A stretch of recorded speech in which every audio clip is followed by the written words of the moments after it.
Well, maybe I'm going to make a suggestion. I'm going to call the meeting to order. So this is the regular. Are we recording now, Allison? All right. Yes, we are, Madam Mayor. All right. Thank you. So I did the roll call. So I'm just going to really quick do it again. We have Pam Mortensen, Mike Molitor, John Chumperland, Shannon Bruce, Allison Fauski, Chris Lindquist, Ali Pulfos, Gary Peters, Mike Brony, Brian Grimm, David Abel, Ron Beatty, Paul Falls, myself, and who am I missing? I think that's, and then William, Bill Alms with WSB as well. So with that, what I'm going to make a suggestion is if we can't wrap this up real soon, let's wrap it up by 6:30 because I want to give everybody plenty of time to dial in for the council meeting in case we're having these issues. Yeah, so if people have to download Zoom onto their phones or computers, I want to have ample time for people to do that. So we're going to start out with our emergency order, and then if we have time, we'll move to our swamp discussion. If we don't, I'm going to say let's do that at our June work session, if everybody's okay with that. Just say yay. Yay. All right. Yep. Yeah. Okay. All right. So I'm going to hand it over to our emergency management director, our chief of police, Paul Falls. I'm going to start with you. Or we can start with Ron Beatty. Okay, either one. Which one would like to jump in first? Well, this is Ron. I can start based on the discussion that occurred last time. Just so everyone's up to speed, the statute provides that the mayor has exclusive authority to declare an emergency under Chapter 12 of the statutes, which is the state's Emergency Management Act. The mayor's emergency order is only good, however, for 3 days, unless it is extended by the council. All of that occurred in the second or third week of March, and so we've been operating that way for the last almost 2 months now. That complements the statewide emergency order that the governor entered into, which he just extended through the 12th of June, I think. So that's the legal basis for the order.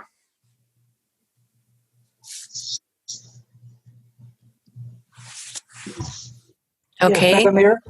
Sure. Madam Mayor, Council. So that's exactly right. So as Ron Beatty just said, on May 13th, the governor did extend the emergency declaration for the state through June 12th, with no indication if it will go beyond that. It kind of depends on how this pandemic continues to evolve. So I just want to make one thing clear, that this emergency declaration, both at the state level and our local level, in no way is tied to whether or not cities can allow or can start to reopen either in full or in part. It's really an entirely separate piece. And I'll get to why that's important later. With that, the governor also allowed the stay-at-home executive order to expire as of today. And in its place now, we have the Stay Safe Minnesota order, which, as you know, is still restrictive, but does allow for a lot more businesses to open in a limited fashion. And I won't go into the details for time's sake. So that's kind of where we're at today. With that said, staff has already begun planning for the reopening of City Hall, either in a staged approach or all at once, or however we decide. But those conversations have already begun, and those preparations have begun as well. So we're thinking about that. With that said, all of the cities in Hennepin County, with the exception of 3 very small cities, remain under their original emergency declarations. And I think the reason that there's 3 of the cities that did not declare an emergency, and of those, all 3 of those are actually not responsible for their own emergency management. So there was really no reason for them to do that. They're covered by other cities that handle that for them. I think that's important to point out. The experts are saying that this gradual reopening is certainly going to result in what they believe will be our first peak of this pandemic by roughly the end of June. So it's not an exact science, but that's what they're predicting. And they're also predicting that there will be a second peak later this fall or winter. They don't know yet if that's going to be more severe than the first or not. And that's, I guess, difficult to say until they see what the first peak looks like. But we know that as people become more acclimated to going back out and back to work and things like that, we are going to see a peak. So that brings us to a number of things that I think are important about our current local emergency declaration and why I believe that it's most prudent to keep it in place, at least for now, because the bottom line is the risk that we have from this point forward is much greater than the risk was back when the mayor and council declared the emergency and extended the emergency originally. So we haven't seen the peak yet. We know it's coming, which means the worst is coming. So in my opinion, as an emergency manager, it certainly makes more sense to keep this in place as we're getting to the peak of the risk. If it made sense originally, it makes even more sense now. To date, we have incurred some, I won't say significant, but a number of expenses related to COVID-19. At this point, none of those exceed our budgeted line items, so that's good news. As we mentioned, or I mentioned in the past, the real risk for our city in terms of expenses beyond budgeted monies would come with staffing, and that could likely be a couple of scenarios. Obviously, if our own staff gets ill or a significant number of them get ill, I'm going to have to pay out a significant amount of overtime to cover shifts. And then the same would be true if any of our lake area emergency management group cities experience significant illness and staff shortages. We would send staff to help them just like they would do for us. So that obviously could amount to a significant dollar amount in a fairly short amount of time, and we just don't know what that's going to look like until we get closer to that peak and we have more data. So certainly it also makes sense to keep the emergency declaration in place because it puts us in a much better position for any potential reimbursement. I have already started that process with FEMA. We've been registered. We have an account. And so the threshold for even applying for reimbursement is $3,300. And we are short of that right now, but that, like I said, could change very, very quickly. So we're in a very good place today to put in for reimbursement if that should be necessary down the road. And again, this is not a sprint. This is a marathon. So this is going to be going on for some time. And so it's important to make sure that we're in the best possible position we can be in for any potential reimbursement. It's also important, as I mentioned, we're part of the Lake Area Emergency Management Group, which consists of 20 different cities, less agencies. Many of those agencies, like us, cover more than one city. But the point is that entire group, every one of them is has declared a local emergency, and we're all operating in very similar fashions. And so it's very important to be consistent throughout that group. We have a lot of conversations about that, making sure we're doing things that align us to be able to assist each other, and consistency is very, very important in order to do that. So we've given a lot of thought to that. And to date, we're all on the same page, and I would certainly hope that would continue as we move forward, especially until we get to this peak and know more about what we're dealing with.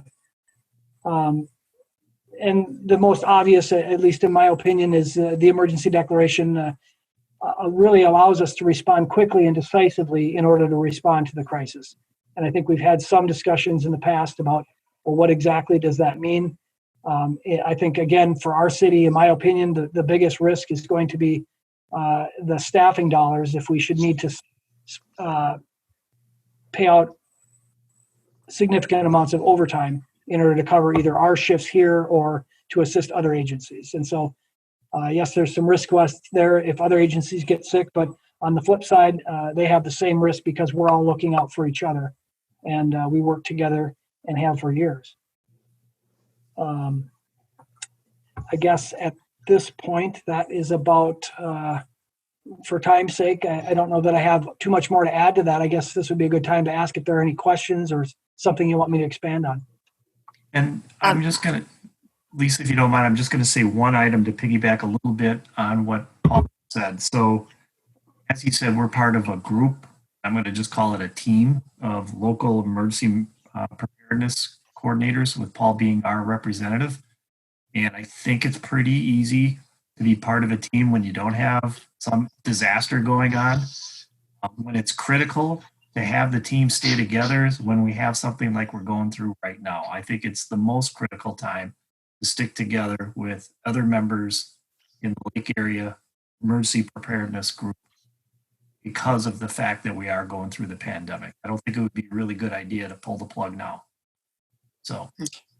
So Paul, would this, if we were not in the emergency status, could it potentially affect our participation or somehow affect our participation or whatever in this group?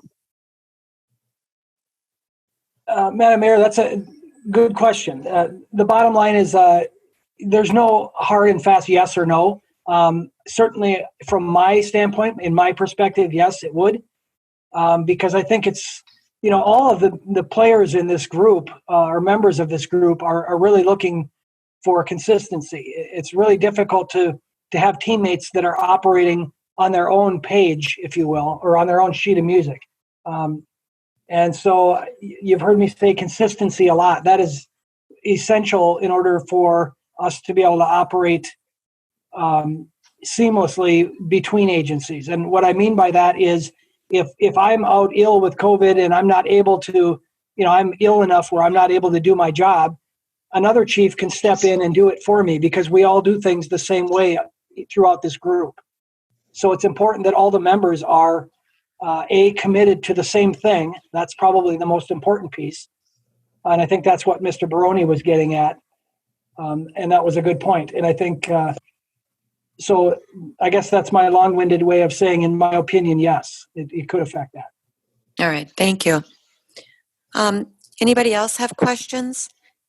Chief Falls, John Chumperland. Are the potential overtime costs that might be incurred if we have staffing issues or one of the other related cities have staffing and we're helping them out, are those reportable as related to the pandemic? Yes, Councilmember Chumperland, that's a very good question. And the answer is yes. Staffing costs, overtime costs would be one of the items that we could seek reimbursement for. Again, I don't want to give the impression that there's a guarantee, but absolutely, that has been mentioned as one of them. So like cleaning supplies, equipment necessary to address the pandemic and staffing issues are all reimbursable items. One of the things I think that should be clarified, Mr. Beatty, Ron, maybe you could weigh in on this. So under the emergency declaration, I know some concern has been raised about the council not having oversight. Can you explain to the council what this emergency declaration means and what changes are in place or could happen? Yes, Madam Mayor, Council, I think that's a good point. Paul has pointed out a number of sort of non-statutory issues that I think are very important. I think you're raising the statutory provision. The emergency order implemented by the mayor and continued by the council really invokes section 12.37 of the statutes, which is admittedly a broad conveying of power on emergency basis to cities in order to be able to incur obligations, enter into contracts, employ temporary workers, disregard personnel rules and regulations, all in the name of combating an emergency. And it admittedly conveys, I think, broad powers. But embedded in that, I think, are also the limitations of that, because what the statute talks about is being able to enter into contracts and incur obligations necessary to combat the disaster, in order to protect health and safety, in order to provide emergency assistance to victims, to exercise these powers in light of the exigencies of the disaster. And I read those as limitations. In other words, it's not open season, it's not anything goes. It's the exercise of this extraordinary power for the purpose of dealing with the disaster. That requires the exercise of judgment and ultimately the oversight of the council. So much of what we do, staff level and council, require the exercise of judgment. I don't see this as being any different than that. And actually, in this case, if you think about it, the council has a pretty good indication of how this has been playing out. This has been in effect for 8 weeks. And so you have a pretty good indication of how the staff has been implementing this. I think Paul just said we're not even up to $3,300 worth of expenses so far. So I think you have a pretty good track record as to how everyone's been exercising the discretion and judgment they need to under this statute. Okay, thank you. Council members, any questions? I'll start out with Pam over there on the phone. The only thing that, it just makes me uncomfortable is there's no ending date in sight. And that, at what point do we say, okay, we want to be off the emergency? Is there a point where we say that that's when it's going to go back to, non-emergency? Yeah, I think, Madam Mayor and Council, that's a very good question. And this is something that we discuss fairly routinely. And I think, as I alluded to earlier, I think we know that this is a very long duration event or issue. However, we haven't even reached the peak yet. And so the first peak. So it just doesn't, from my perspective, make a lot of sense to rescind it at this point before we've even reached the first real threat. And so we're constantly evaluating that. I know I mentioned earlier that every city in Hennepin County, with the exception of 3 that are not responsible for their own emergency management, have declared an emergency and still remain that way today. And we aren't doing this simply because others are doing this, but that is absolutely one good indicator that we're all on the same page and doing the right thing for the right reason. Yeah. Madam Mayor, this is Ron. If I could add on to that, because I think that is a good question. The resolution that the council adopted says that it's in effect until further notice. That means that the revocation, the change or whatever of that resolution is within the council's power. And so whenever the council decides that the emergency order should be lifted or should be somehow modified, that's within the council's authority. This is So, Ron, Shannon, and we only have 5 minutes left, and we'll take a few more minutes. Don't worry, okay. We'll take a few, but go ahead. I heard concerns about the biggest risk being staffing, and we haven't had any staff members come down with COVID-19. From what I can see, when I get the Mound Fire Commission reports, they don't have any first responders coming down with COVID-19. We haven't had anybody testing positive for that. And so I would think by now we would at least have some staff people being sick. So my question to Chief Falls is, what do you do during a normal flu season when public safety officers get the flu. I mean, how would this be any different if we haven't seen any cases so far? And why do we need an emergency order to deal with this when nobody is sick? And you also say that we know the peak is coming. We also know that the models that have been predicting things have been giving us wrong predictions after wrong predictions after wrong predictions. And I echo what Councilmember Mortensen said.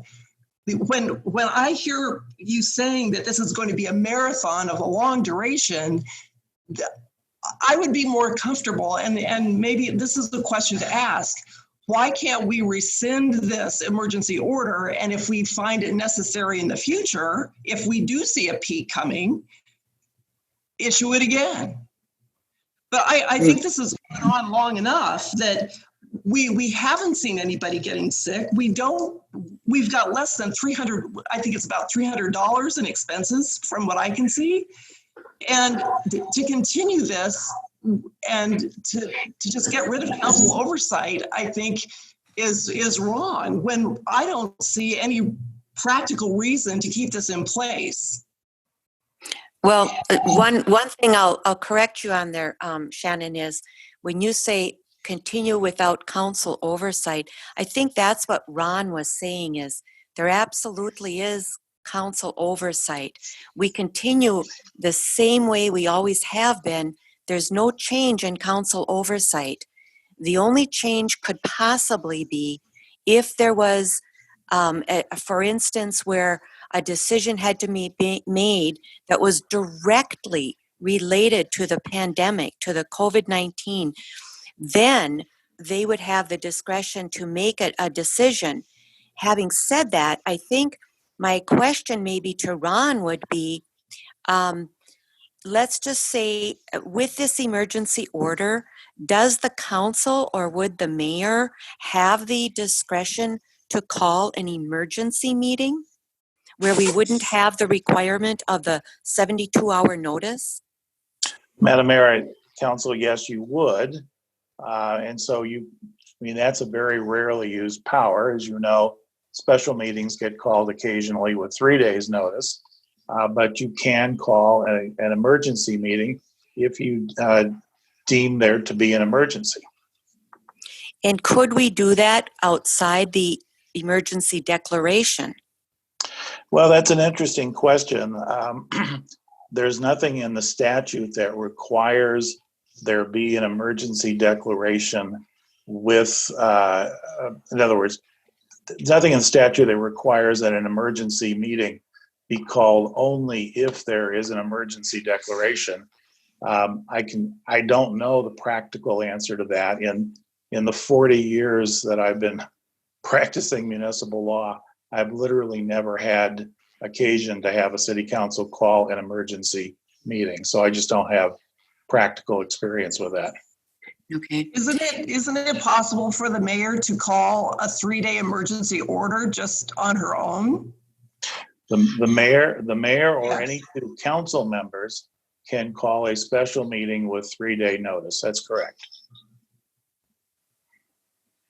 And I think what Shannon was asking is if I could redeclare an emergency. It would be really hard, I think, if we say, no, we're going to withdraw the emergency declaration, and then 2 weeks later, I declare an emergency.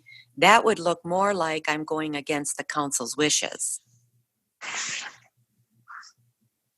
No, it would just mean that there's a real emergency to declare. Well, I'm hearing our emergency management director say that there is an emergency and we haven't reached the peak yet. That's what I'm hearing. Yes, Madam Mayor and Council, I don't know. The question to me was some time ago, so I apologize if I don't remember exactly what it was. But I guess I'd like to reiterate that the fact that we get a Mound Fire report and it doesn't show any illness is not a good gauge. It's one agency. I can tell you that we are starting to see some illness within law enforcement and EMS personnel, not in our agency, fortunately.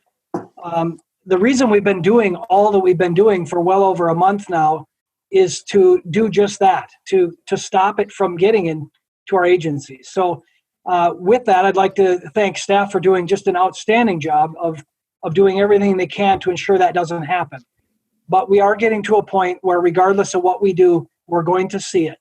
And I'm not a doctor. I'm not an epidemiologist. I'm none of those things. But I do have a lot of conference calls with experts on a weekly basis that are telling me these things. And as your emergency management director, it's my job to do everything I can to prepare our city the best that I can based on the information I have. And so that's what I'm sharing with you tonight. Okay. So my recommendation is that we leave it in place.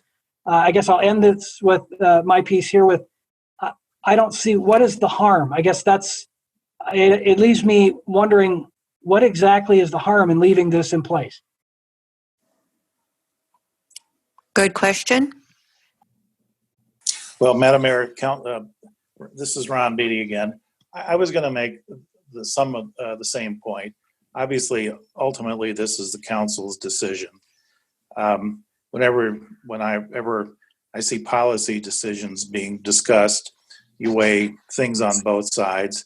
I've heard the emergency chief give us a number of reasons why he thinks it makes sense to continue the order in place.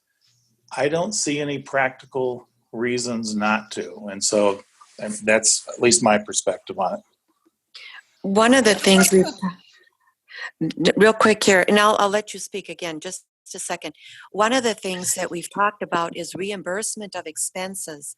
But the one thing we haven't talked about is the potential reimbursement of losses. And we're not going to see that for quite some time. And again, not that we need to be in an emergency status indefinitely, but I think I would agree with staff that this might be a bit premature. I'd like to first find out from the federal government as well as state government, are they going to reimburse people and cities even if they're not in an emergency status? I mean, that would be one drawback from declaring or undeclaring, if you will, the status at this point, because I don't think that we know for sure whether or not that could potentially happen. That's kind of one of the other issues that I have. If we're going to be losing funding because we're not in an emergency status, that would concern me. Mike Molitor, do you want to weigh in here? Yes. I think the concern I have isn't the immediate tonight type of concern.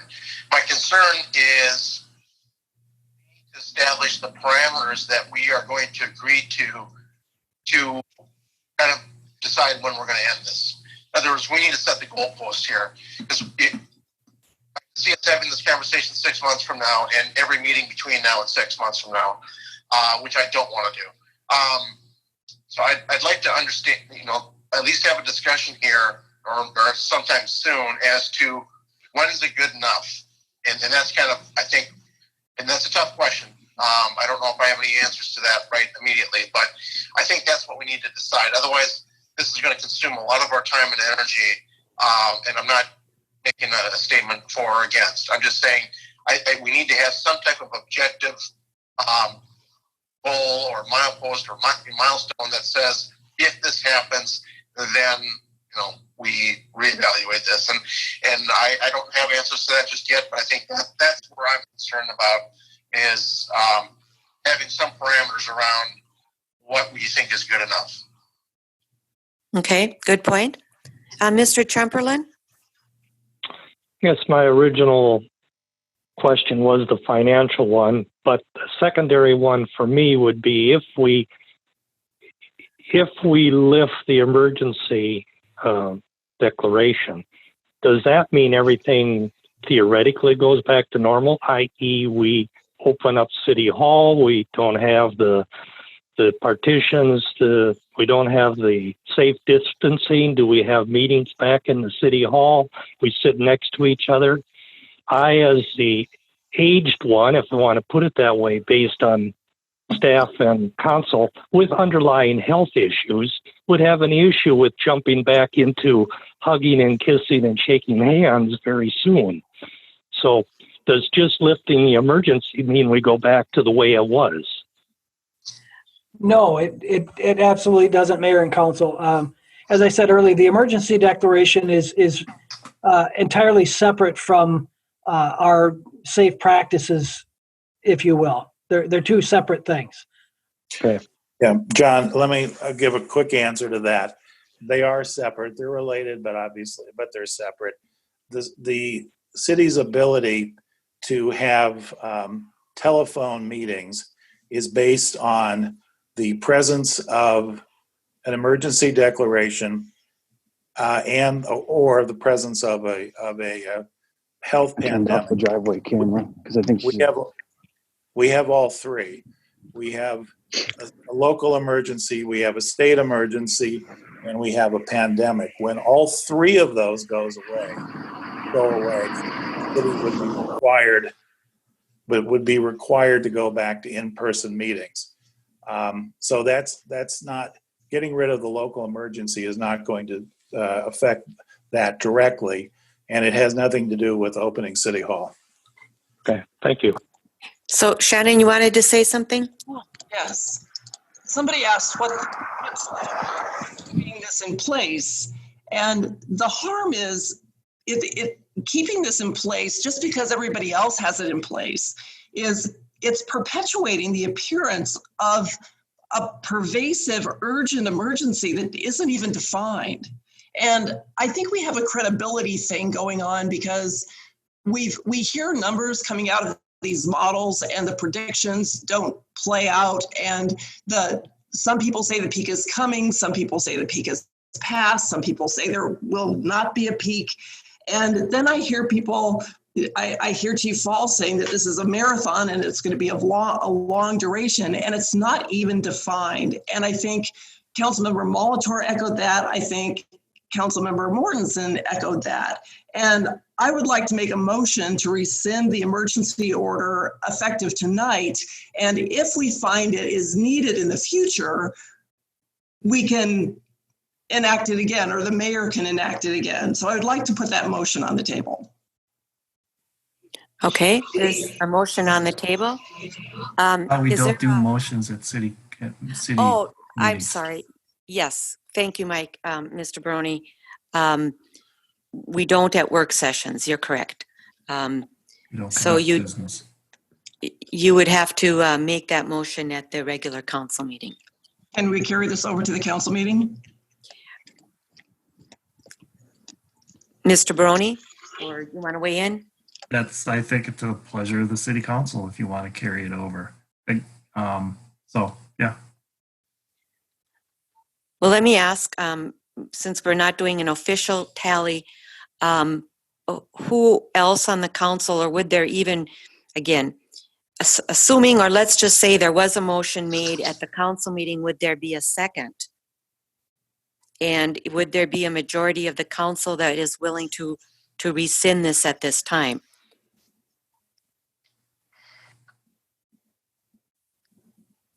This is Councilmember Molitor. I would probably suggest we do something a little bit different. And if there was an appetite to do that, I would be in favor of maybe continuing, but putting an end date out so it forces a discussion at that time again. I'm open to what that time frame is, but I think the only thing that is concerning to me is just this indefinite nature of this. So, if we want to put it out 30 days, or probably more practically speaking out to a future specific council meeting date, I don't have the calendar right in front of me. Well, maybe it's like the second weekend in June. That might be one way to approach this as well. Okay, I like that idea. Anybody else? Are you in favor of that idea? It's Chumperland. I'm not in favor. I agree with Mike Mulder on that. This is Pam. I think it is something that we need to address. We don't want it going on indefinitely, but I don't think right now we should stop it. But I don't like the open-ended endedness of it as well. Okay, and Mr. Chumperland? I would agree with Ms. Mortensen and Mr. Molitor. I don't know. It's going to be difficult for my my understanding, my belief in what we read, and I don't read just one publication, I read many. Don't listen necessarily to all the talking heads, but I also agree with the majority. If other cities still are sitting on this same thing, and they're probably all struggling with the same questions, I certainly would not even consider rescinding or even having a discussion on rescinding it now. But yes, if we could try to arrive at some future, but it has to be based on some facts, not just on gut feel, as far as I'm concerned. There has to be, I mean, all these doctors, they're not wrong. Whether the administration doesn't believe them or not, they're not out there just shooting their mouths off. They certainly are based on scientific facts. And so that's where I would rest my case. So yes, trying to arrive at some date in the future is fine, but certainly nothing tonight. Okay, so maybe I would make a suggestion that we bring it back to a regular city council meeting, and it would either be, I know, Mike, you suggested maybe the second meeting in June. That's June 15th, but, and then we don't have another meeting until the end of July. Again, our emergency management director is telling us the peak may occur in June. So I would say no later than the second meeting, or the meeting in July.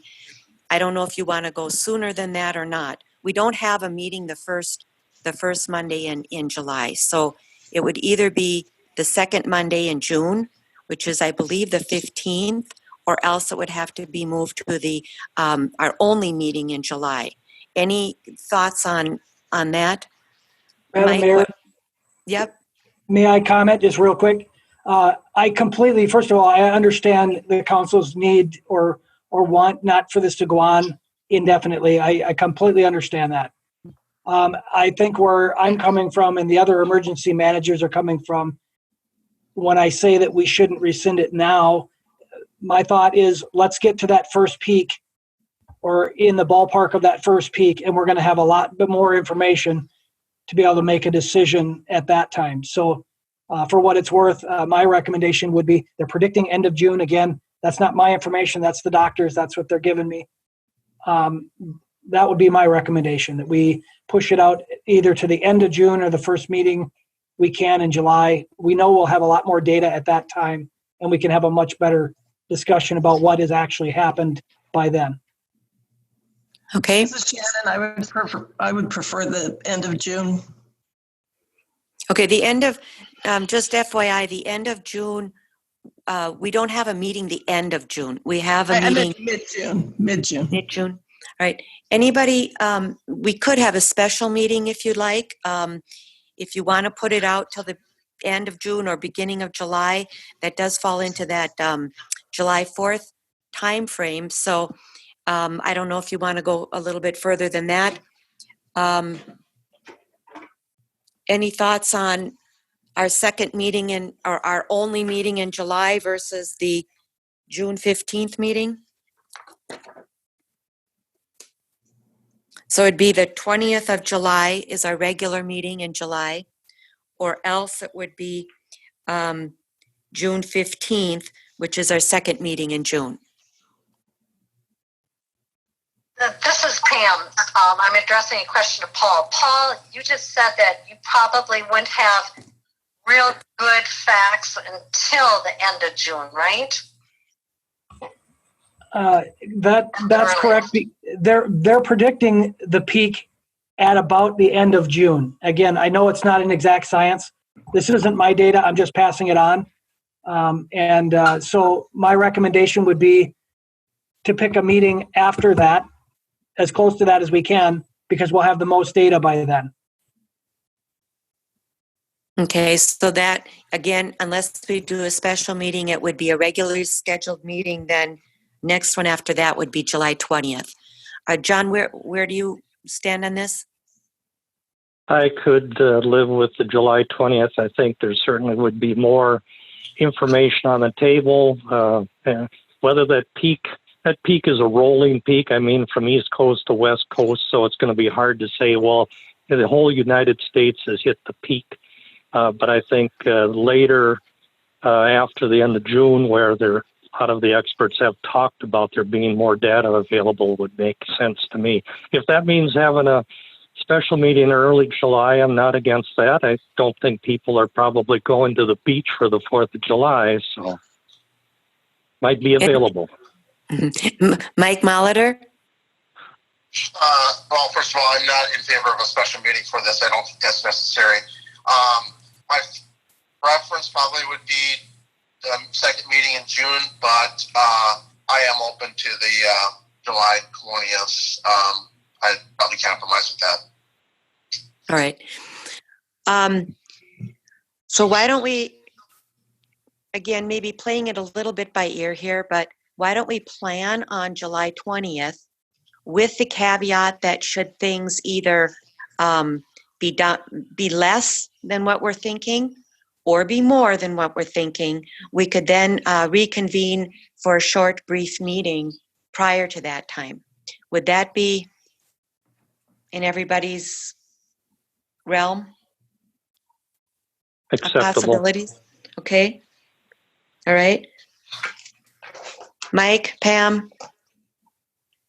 Yeah, I mean, we still have 2 more meetings prior to that July 20th, and we can talk about it either one of those meetings. I think the objective is to get something kind of a goalpost out there, and I'm fine with July 20th in that regard.